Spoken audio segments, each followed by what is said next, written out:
So, this is my steamed. Ayan o, nag-i-steam ako. Ayan o, nag-i-steam ako ng itlog. Ayan, itlog steamed egg. Ganda niyan, ang sarap. Ayan.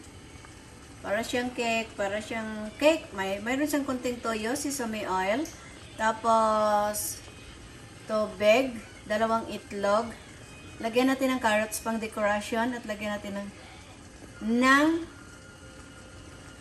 either asparagus or broccoli. Pwede man. And then, lagyan natin ng, ayan,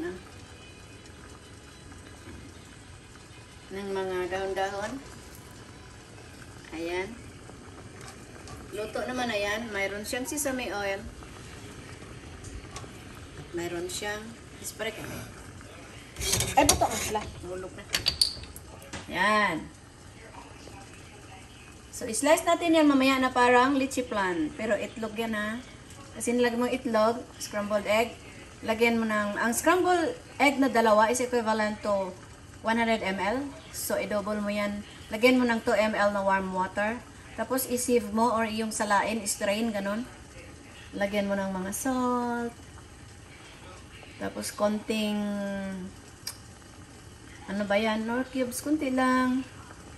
Then, lagyan mo ng toyo, sesame oil, carrots, at broccoli. Yan. Tapos, steam mo. Yan. Steam mo ng 10 minutes. Tapos, lamig na kayo.